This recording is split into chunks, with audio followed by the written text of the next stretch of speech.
खोथाया जाहैबाय क्लियार खोथा आं रावखौबो दिनैहाय दुसिनो थाङा खिन्थु दिनैहाय जिनिसा आङो एज ए ससियेल वार्कार हिसाबै दंमोन आरो दिनैहाय जिनिसा बिपिएफनि आगयनि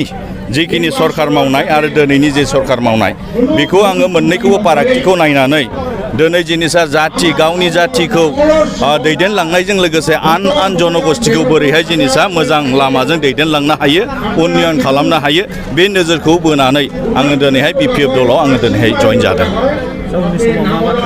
ना उननि समाव गोबांथार दिनैहाय जिनिसा जोंहा खामानि मावनांगौ दं हानि खामानि दङ नङा होमबा बेजों लोगोसे जोङो इयुथफोरा दिनै गोबां दिनैहाय थांना थानायनि लामा होनायनि खोथा दंमोन खिन्थु साबेसे दिनैहाय इयुथफोरा दिनै कन्ट्रेक्टर दिनैहाय जन्म जादों खयजन दिनैहाय जिनिसा बिजनेस खालामनो मोन्दों जोंथ' बेखौ नुवाखै न'खर साख्रि होनायनि बाथ्रामोन बेफोरो दिनै हाखाया बियो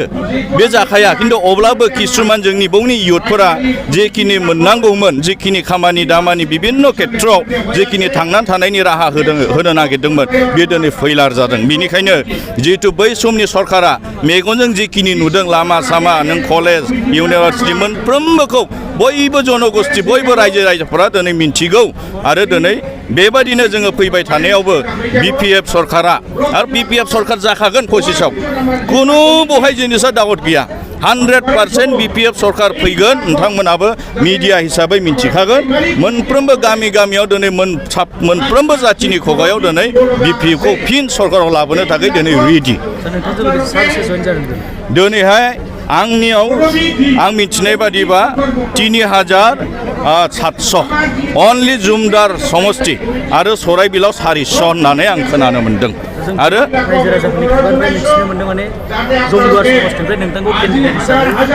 बे निस्सय बेखौ जिनिसा आं दा बुंनो हाला जिहेतु सम दंबाव किन्तु हाइकमान्डनिफ्राय मोनसे बिथोन हरदों जे जिनिसा जुमदार समष्टिखौ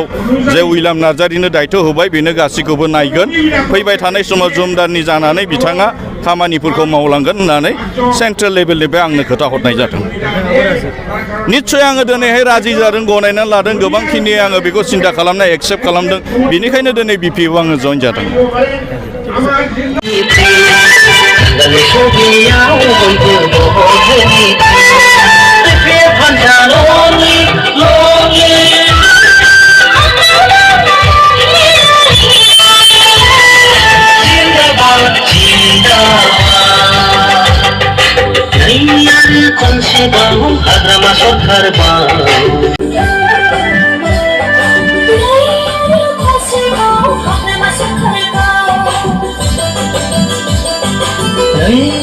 Konsep bahu bikin panjang